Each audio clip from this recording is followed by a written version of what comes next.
Salut à tous. Aujourd'hui on se retrouve pour un nouveau guide d'achat, top 10 des meilleurs SUV pour 20 000 €. Mais d'abord un SUV, c'est quoi? Anglicisme, véhicule de loisirs, haut et spacieux, à caisse autoporteuse, souvent équipé de 4 roues motrices. Ouais, en gros c'est ça, ou même ça. C'est une grosse voiture qui ressemble à un 4x4, mais c'est pour une utilité routière. Donc ouais, c'est pas pratique pour la ville, mais c'est fait pour la ville.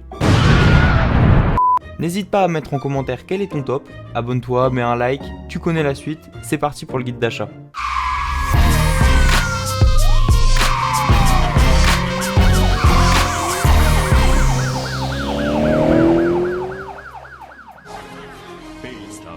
La 10e place de stop, elle revient au C4 Aircross, produite de 2012 à 2017. Pas un grand succès, remplacé par le C5 Aircross. Donc c'est un SUV agréable pour tous les jours, avec une longueur respectable, pour évidemment rouler en ville. Il utilise la base du Mitsubishi ASX, très clairement c'est une Citroën C4 surélevée. Attention à la version essence 1,6 litre de 117 chevaux, qui a tendance à manquer de couple. Et puis de toute manière c'est un moteur qui a été abandonné à partir de 2015. Donc comme on le disait, après 2017 le C4 Aircross, il a été abandonné pour passer directement au C5 Aircross. Mais pour avoir un C5, soit vous augmentez votre budget pour 25 000 €, soit il sera assez kilométré. Les plus, esthétique qui plaît au grand public, confortable comme souvent chez Citroën, facile à trouver avec beaucoup d'options.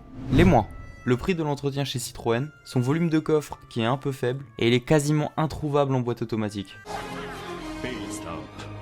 Le 9e véhicule de stop, c'est le Renault Captur 2. 5e véhicule le plus vendu de l'année, le Renault Captur est le concurrent direct du Peugeot 2008. C'est un petit SUV qui est directement inspiré de la Renault Clio et que Renault a un peu surélevé. En essence, on vous conseille la motorisation 1,3 litre TCE 130, qui est un bon compromis et existe en boîte automatique. Si vous recherchez un diesel, concentrez-vous davantage sur le 1,5 litre Blue DCI 115, car plus robuste. Les plus, son confort à bord, et elle existe en version GPL. Les moins, quelques bugs persistants sur l'électronique, volume de coffre un peu faible pour un SUV. Le Dacia Duster 2. Dacia améliore vraiment l'esthétisme de ses voitures. La première version du Duster faisait très cheap. Mais ce nouveau modèle apporte vraiment de la modernité chez la marque. Les plus, disponible en version 4x4, donc 4 roues motrices, également disponible en GPL, et évidemment son prix. Les moins.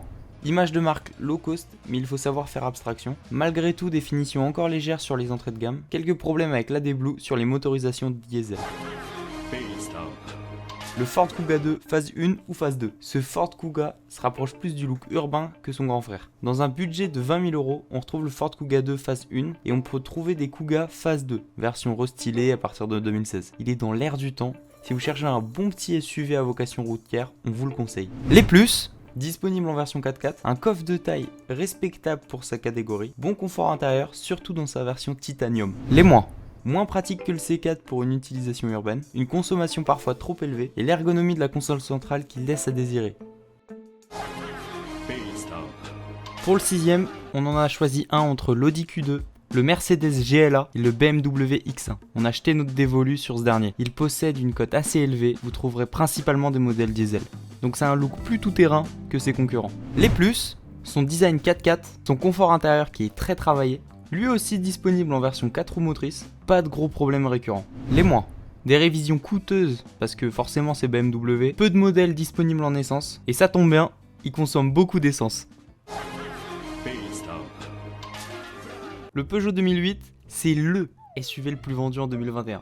C'est pas pour rien qu'on le met dans stop. Bon certes en 2021 c'est le Peugeot 2008 2 qui était vendu, mais quand même. Elle a remplacé dans le catalogue la 207 SW. À l'instar du Captur, le 2008 est une version surélevée de la Peugeot 208. Un extérieur très bien réussi, avec un intérieur original.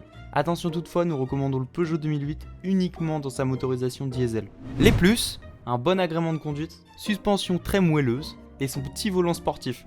Les moins, sa motorisation essence qui ne connaît que des problèmes et il faut mettre le prix pour avoir des options. La décote que va connaître cette phase due à la sortie du 2008 deuxième génération et n'existe qu'en 2 roues motrices. Par contre, si vous recherchez un 2008 deuxième génération, les prix débutent autour de 20 000 €, mais il n'y aura aucune option. Le T-Roc est l'un des modèles qui apporte un vent de fraîcheur chez Volkswagen. Esthétiquement, il est très réussi. Volkswagen s'est inspiré d'une de ses meilleures ventes pour la transformer en SUV, la Golf 7, et donc forcément c'est réussi. Les plus, un esthétique général qui plaît, une bonne taille de coffre par rapport à ses concurrents, disponible en version cabriolet. Bon par contre pas pour 20 000 €. Les moins, Des suspensions fermes à l'instar des modèles de chez Volkswagen, difficilement trouvables dans ce budget en version 4 roues motrices, et quelques problèmes récurrents sur la boîte DSG7. Et place maintenant à notre top 3 des SUV pour 20 000 €. Nissan Qashqai 2, phase 2. À la fois moderne et confortable, c'est un SUV un peu plus grand que les précédentes, et ses concurrentes vont être la Peugeot 3008 ou encore le Renault Kadjar.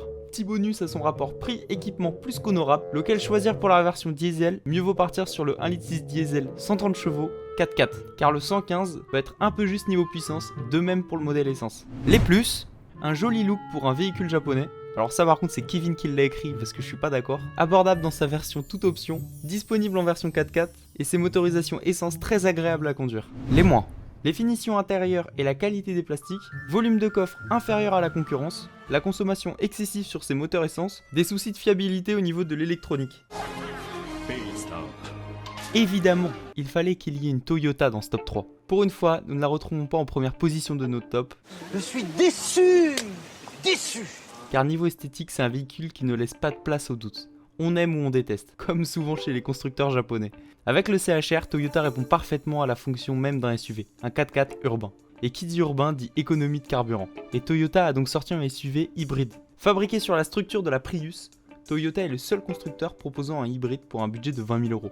Et en plus fiable, qui plus est. D'occasion, vous pouvez encore trouver quelques modèles essence. Les plus, son esthétique, c'est le seul SUV disponible à ce budget qui se décline en hybride, agrément de conduite, sa fiabilité à toute épreuve. Les moins, son esthétique, qui forcément, c'est soit on aime soit on déteste, et il n'existe pas en diesel. Son manque de dynamisme en hybride, un coffre un petit peu juste, la version 4x4 n'existe qu'en essence. Et nous arrivons presque à la fin de ce top 10. Quel véhicule va être en pole position de ce classement? Si je vous dis que c'est une marque pas encore citée dans ce top, vous pensez à... Vous ne l'avez pas? Elle se trouve en première position car nous tenons à mettre en avant la métamorphose de cette marque et le changement de gamme effectué par son constructeur. Allez, fini le suspense et place au premier véhicule de ce top.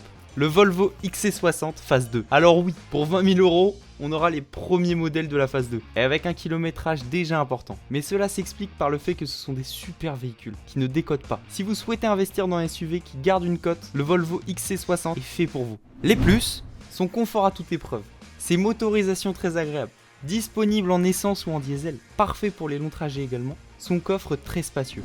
Les moins. Difficile de trouver sa version 4x4 dans ce budget, un véhicule plus vieux que ses concurrents à ce budget, habitabilité sur les places arrière assez limitée, et faut avoir un budget extensible si on veut le tout option avec peu de kilomètres. Bon bah voilà, c'est fini. Merci d'avoir regardé la vidéo. Dis-nous en commentaire si tu es d'accord avec notre top, et si toi aussi tu aimes les grosses voitures qui ressemblent à des bateaux.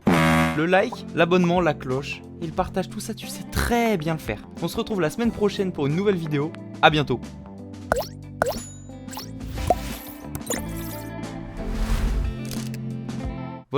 Volkswagen. Volkswagen s'est inspiré d'une de ses meilleures ventes. Vas-y, c'est bon. Volkswagen. Ah putain. Volkswagen. Volkswagen. Attends, je prends un accent.